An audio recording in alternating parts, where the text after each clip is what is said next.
A lot of people wake up in the morning, every morning, and they ask the question, what should I do today? And they're confused.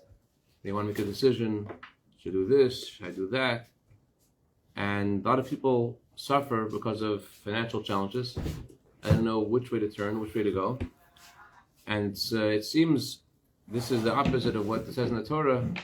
In chapter 55 in Tehillim, it says that Hashem does not give mot latzag, doesn't let a tzag fall. The tzag will not fall. And the Zohar says every Jew is called a tzaddik. Amichum tzaddikim. Anyone who has a circumcision is called a tzaddik. So how could it be that a Jew could fall? If the Torah promises that Hashem will support a Jew, it doesn't make sense. So we'll learn tonight something. We'll open up the pipelines of Parnasa, open up the channels of God's blessings to us in a very, very amazing way. Something which could really give fire into us, not just open the pipeline of Hashem, but also open up our own pipelines, help us come out of our shell, be more alive, be warmer. And so, before we begin, just to give some context of the conversation, Hashem Bar Yochai, he said that if a Jew needs to celebrate Shabbos and he can't afford to buy food for Shabbos, so in certain situations, Hashem Bar Yochai says you should borrow money. How are you going to pay it back? Borrow money? You're borrowing from this guy. He's giving you money. He's only lending it to you. He's not giving it to you. How can you borrow? Hashem Bar Yochai says borrow the money, and Hashem says I'll pay back.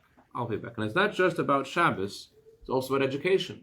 Because it says in the Gemara there are three things that are not considered part of the calculation for what you're going to make in the year. What you spend for Shabbos, what you spend for holidays, what you spend for educating your children. It's not part of the calculation. Whatever you spend for those things, Hashem will pay you back. So Hashem Yochai says, all those things, it's okay. Don't worry. Borrow. Hashem will pay you back. Don't worry. It's going to work. That's how you are allowed to borrow for Shabbos. You have to borrow for Shabbos. It depends on the situation. Depends on what the situation is. Hashem Yochai says you're supposed to, and say Hashem, borrow on a calculation, Hashem will pay you back. And the Rebbe said it doesn't only mean specifically about borrowing money. It doesn't mean specifically about Shabbos. It means also about everything that a Jew does. Everything a Jew does is holy. Everything a Jew does can be made holy. And even if you don't have the most altruistic reasons for wanting physical things, but a Jew has to have the general perspective of as halacha b'chava, that he goes with a broad sense of courage. Atalcha bar chava, go with the broadness, with the courage, with that you are a emissary of Hashem, and therefore it's for sure going to work out. So this is very connected to what we're learning about this week, the mitzvah of Shemitah. How does mitzvah of Shemitah work? Torah says when Jews come to Israel, 6 years they work, 6 years they plow, 6 years they plant, and the 7th year, don't work. Don't work at all. Nothing. Oh, but how are you supposed to survive if you're not working? The Torah says not only you're not supposed to work, whatever you own, whatever land you own, you're a farmer, hefker, make it ownerless. What's the point of doing that? How is it possible? It doesn't make any sense. So it says in the Talmud Yerushalmi, Rabbi says, Hashem wants to underscore to us, Kili kol haaretz, that everything belongs to Him.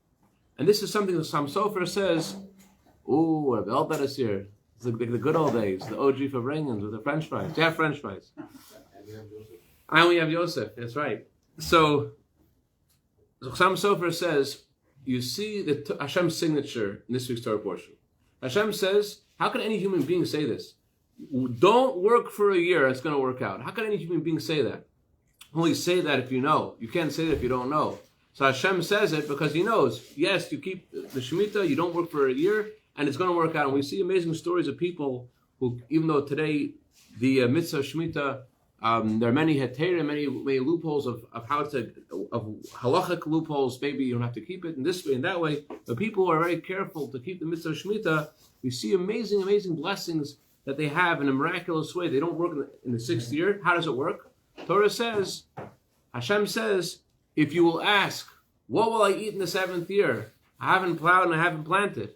So Hashem says, I'll command my blessing in the 6th year, and there'll be double, triple as much produce as you usually make in the 6th year, and that's how you'll be able to survive the 7th year. It'll be double, it'll be triple, it'll be amazing. Yeah, that's if you ask, what will we eat in the 7th year? Hashem answers, this is the answer. By the way, the 7th year is not even an issue, right? If you're plowing and planting the 6th year, you still have stuff left over for the 7th year. Why does the Torah say the Jews are going to ask, what will we eat in the 7th year? Well, it doesn't make any sense. Why would they ask that? The 7th year, you're okay. The 8th year is the problem. Because you're plowing and planting the 6th year, you're harvesting, so you're going to have enough food for the 7th year. No one's questioning that. But the Torah says, no, you may ask, what's going to happen in the 7th year? Why would you ask that question? Rabbi Simcha Bonim of Pshish says the following. If you say Pshish too carefully, you'll lose your American passport, so watch out. Ice is all around. Anyway, so he says, when you know that it's going to be something that's going to take away some kind of financial income, it doesn't only bother you when it happens, it bothers you a year before and 2 years before. Start worrying, and it starts eating at you way, way before. So the Torah says, you'll ask the question, what will we eat? And Hashem says, I'll give you the blessing. Usually, throughout the Torah, we don't find this kind of dialogue. Torah isn't written in a question and answer form. It's not written, oh, here's the question, here's the answer. Torah isn't written that way. The Torah just says, Hashem's words, the truth. That's not written in, if you'll ask this, this will be the answer. How come over here, as the Torah departs from its usual system and puts things in question and answer form? So Melech Lezhensk heard from his brother, Rabbi Zusha Vanapoli, an amazing answer. But before we get to the answer of Ramelech and Rabbi Zusha, let's begin with this. We all have, again, as I mentioned before, ups and downs. We all have things that we have questions, and these questions that we have when we start our day, they could make us very heavy, make it very hard for us to make moves in our business, in the things we're supposed to do, because we have all these questions, should go this way, should go that way, and the doubts and hesitation, it's really like, it could really paralyze you. And the truth is that only human beings have this. God made the whole world, God sustains the whole world, and all of God's creatures don't have this issue. Let's take, for example, the ants. The Rambam says that the way to come to love Hashem is by looking at Hashem's greatness in creation. So look at the way Hashem takes care of ants. Ants are amazing creatures. It says in the Proverbs, King Solomon says, ants do not have mayors or officers or they don't have anything like that. They don't have anyone running them. And what do ants do? They're queen. Ants, first of all, have how many ants are there? For every human being, you know how many ants there are? You would know this, Solomon. How many ants? There's 2.5 million minimum for every human being. There's probably many more, but scientists estimate that there's at least 2.5 million ants for every person. Ants, they have traffic in their colonies. There's one colony they found in Japan, unbelievable.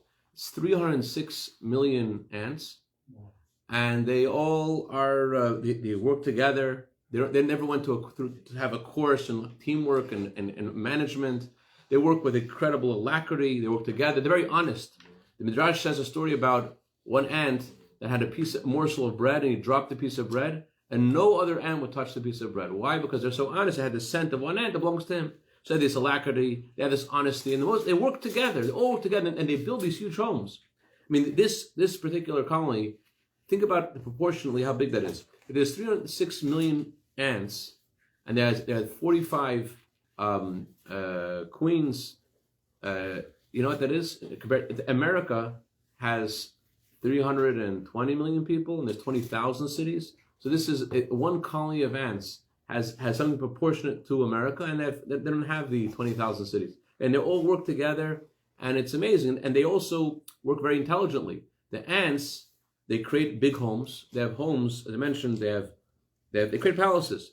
And some palaces of the ants are 3 meters wide, and they build them with floors and with rooms, and they store their food. They store their food in the middle of the house that they build. Why in the middle? First of all, they store it from the summer so they have food in the winter. Besides that, they store it in the middle of the house because they don't want the moisture to come from the top or from the bottom to mess it up. So, and they're so intelligent. It seems they're so brilliant. Everything's so organized, and they do such an amazing job for all of creation. Think about the fact that that the soil's oxygenated, and there aren't vermin, there aren't other insects ruining the crops. A lot of it is due to these ants who get rid of all these vermin, and they open up. They make the soil porous so that the water can reach the roots of each tree. And they just induce, and also not only that, the ants take the nectar of certain flowers and other plants, and they help it grow because they take the seeds and they call the seeds to spread, and they benefit, they give benefit, and the entire ecology, that the word of ecosystem. Thank you, Zelle. Entire ecosystem of eating and it's all the ants play a major role. And yet, that's the ants. What about us? We don't have the same thing. The ants know exactly what to do. There's a system, there's an instinct. And us, wake up in the morning, should I do this? Should I do that? What's first? What's next? Right. I just quoted the verse before. Engla Katzin. There's no generals. They just go and they sing, and it's like all creation. Besides even just the ants, all creation is part of this harmony. It's the song to Hashem. And it's all orchestrated. It's all amazing. And it says Pirkei Shira that each creature has a song it sings to Hashem. And yet the only one, why are we different? Why are we less than everything else? So there's two possible answers. Either we're worse than everything else, everyone else is better, and we're just the layutzlachs, we're the yukels who can't do it. Or in Yiddish there's the word farbrengen. Farbrengen, you don't have to know what the word means to know what it means. We're just unsuccessful. We're stuck. We're brachmurit. That's one way of looking at it. Or another way of looking at it is, the real way of looking at it is that we have a unique role to play. That we have a unique role to play in fulfilling God's will in creation. Let's get back to Reb Zusha. What did Reb Zusha answer this question? How did Reb Zusha answer this question? Why does the Torah say this in a question-answer form? The whole Torah is not written in a question-answer form. Why over here the Torah puts things in the form of question and answer. You know what Rabbi Zusha answered? Rabbi Zusha says like this: when God made the world, Adam was fed by God. Adam was like a child looking at God like his father, and he's totally open to hear from Hashem and to be fed from Hashem. And Adam did not work. He need to work to survive. Adam, the Maharal says, what? For less than 24 hours, thank you. The Maharal says that Adam Rishon, wasn't born with the knowledge of making clothing, the knowledge of being a contract, making homes. He wasn't born with a certain aptitude for a certain kind of parnasa. Parnasa, earning money, is a deficiency. Human beings weren't created, says the Maharal, to earn money. They weren't created in order to fend for themselves and have survival instincts and how to earn money. The whole thing doesn't make any sense. And all the things we think make so much sense, how we earn money, don't make any sense. Are you going to plant a seed, and the seed's going to grow into a tree?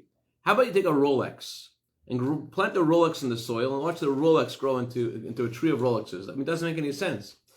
But Hashem specifically put us in a situation. He created us different than everything else. He made us think because we have a role to play. Our role to play is that we have to we have to do something paradoxical in order to make a tikkun, to rectify this the problem that happened to the world with the sin of the tree of knowledge. We have to be involved in the world, and we have to plow and plant and think we're doing everything, and realize we're not doing anything. Realize it has nothing to do with us. It's a paradox. You think that if you look like this and you look like that, and you say this and you say that, that's going to earn you something. Does it make sense? You're going to plant the seed and the tree's going to come out? It doesn't make any sense. So Hashem wants us to be created with our intelligence, and at the same time to be like Adam, to feel like we are a child going with his father. Hey, Dad, they feel so secure, feel so good, because you know your father's going to take care of you. That's how a Jew is supposed to always feel. And that's the answer to our question. The Rebbe Marash says that what makes a difference in our parnasa, makes a difference in our livelihood, what makes us successful is our open-hearted trust in Hashem. Why did the Torah phrase the mitzvah of Shemitah in a question-answer form? If we would not ask the question, we wouldn't have to have the answer. In other words, God's sustenance would come to us naturally, because God made the world, takes care of all his creatures. Because you asked the question, what are we going to eat? That caused God's sustenance, God's flow, to stop. That put a that puts sand, that closes the faucet. The worry and angst and anxiety that you have, that's what closes the faucet. That's what stops the parnasa. So because we asked the question, so it's everything stopped. So Hashem, to feed us, He has to make a new flow of sustenance to us. Because we asked the question, so Hashem has to respond, okay, I'm going to give you something new. But if you wouldn't have that problem, if you wouldn't ask that question, so then there wouldn't be any need for a plan. Hashem takes care of us. He always takes care of us. But our question is what blocks it up. But on the other hand, why does Hashem give it to us then? If we're doubting and we're not worrying, so why did Hashem still take care of us and give us double and triple as much in the 6th year? If we're saying that our worrying is what stops everything, so how come the Torah says Hashem's still going to help you? He's still going to give you double and triple in the 6th year? The Maggid says, listen, you showed up. The Maggid says, at least you kept the mitzvah of Shemitah. You didn't have a lack of faith. If you had a lack of faith, you wouldn't keep the mitzvah of Shemitah. No one who has a lack of faith to keep the mitzvah of Shemitah. It doesn't make any sense. You're going to not working, you're going to make money. It's as if you're going to say, I'm going to do something which is counterintuitive to my business because Hashem said so. You must believe if you're doing it. It's just your faith isn't complete, and that's where you're asking questions. So Hashem says, as long as you made the vessel, as long as you did the right thing, you showed up. It's like same with every mitzvah. A person should never say, I'm not going to do this mitzvah, because if I do this mitzvah, it's going to show arrogance. I'll do this mitzvah, and people will think that I'm doing it because of my ego. Just show up and do the right thing. That already opens the channel of Hashem's blessings. Just to show up. You did the mitzvah Shemitah, you had this intent, you had that intent, doesn't matter.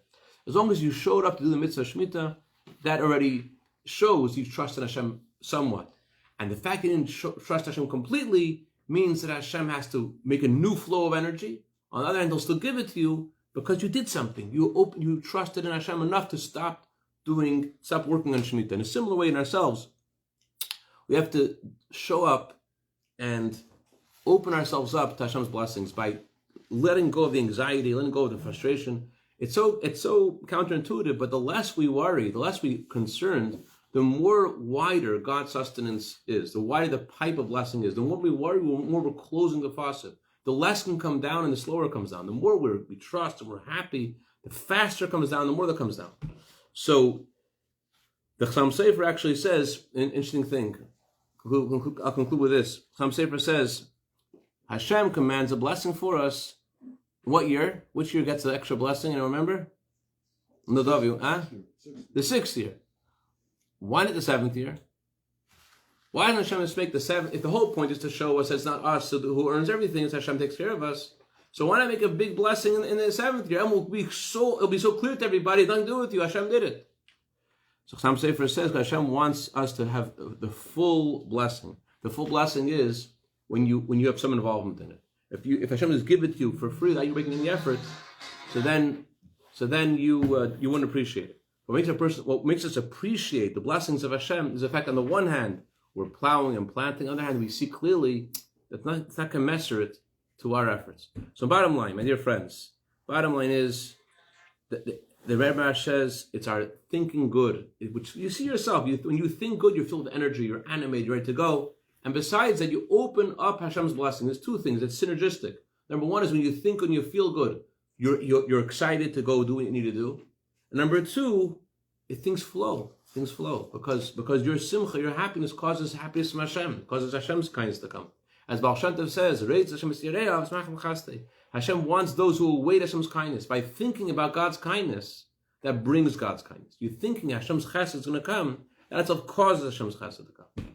So Hashem should help us all that we should think about Hashem's chesed and see Hashem's chesed and go with the stolz, go with courage, go with conviction. It's a different world. You walk around with this kind of perspective, you're going with Hashem, He's taking care of you. It's a different world, So we have to go with this perspective. This is the perspective of Bias Mashiach. Adam and Eve had this. God's taking care of them. That's where we're supposed to be. And although we have all these kinds of things in nature, it looks like this is what's happening, they'll realize that's not where the source of everything is from. It's only from Hashem's open and full, and as Baal Shem Tov says, overflowing hand.